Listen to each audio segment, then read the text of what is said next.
Ռուսաստանը ԱՄՆ-ի առաջարկած 30-օրյա հրադադարը համարում է ծուղակ և պնդում է, որ ցանկացած պայմանագիր պետք է հաշվի առնի Ռուսաստանի ռազմական հաջողությունները։ Այս մասին գրում է Reuters-ը։ ԱՄՆ պետքարտուղար Մարկո Ռուբիոն Ռուսաստանին հրադադարի կոչ է արել և սպասում է պատասխանի։ Նա հայտարարել է, որ հակամարտությունը ռազմական լուծում չունի և որ կողմերը չեն կարողանա ուժով հասնել իրենց նպատակներին։ Այս մասին գրում է Hindustan Times-ը։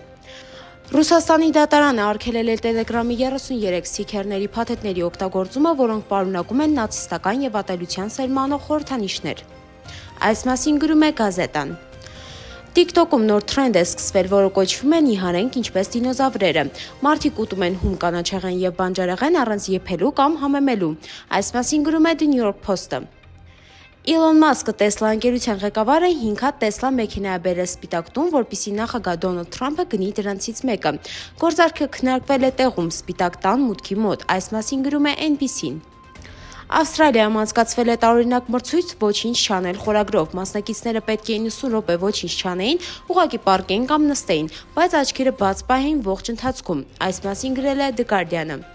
Կանադայում տեղադրել են մի ավտոմատ, որը գարեջուր է տալիս, եթե նրա վրա գոռաս։ Եթե գոռում ես ցածր, ստանում ես ավելի էժան գարեջուր, իսկ եթե գոռում ես շատ բարձր, ստանում ես թունդ, թանկարժեք գարեջուր։ Այս մասին գրում է Global News-ը։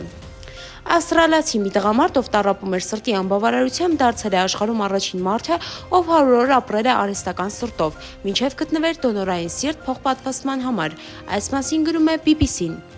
Ֆիլիպինների նախկին նախագահ Ռոդրիգո Դուտերտեի ինքնաթիռը վայրէջք է կատարել Նիդերլանդներում։ Ֆիլիպինների իշխանությունները որոշել են երկրի նախկին ղեկավարին հանձնել Հագայի միջազգային քրեական դատարանին։ Այս մասին գրում է CNN-ը։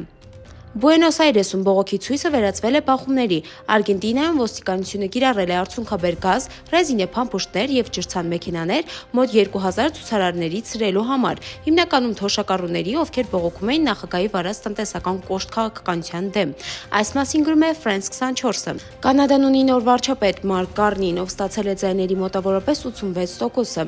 Նա պաշտոնապես կստանձնի իր պաշտոնը ուրբաթ առավոտյան և միաժամանակ կհայտարարվի նոր կառավարական կաբինետի կազմը։ Այս մասին գրում է BBC-ն։ Ելենա Բլինովսկայան, ռուս հայտնի բլոգեր է, ով կազմակերպել է օնլայն դասընթացներ և մի շարք մարաթոններ։ Նրա դեմ մեղադրանք է առաջադրվել հարկերից խուսափելու և խարդախությամբ զբաղվելու պատճառով։ Այս մասին գրում է Լենտան։ Այս և այլ լուրերի մանրամասներին կարող եք ծանոթանալ Օրագիր News կայքում։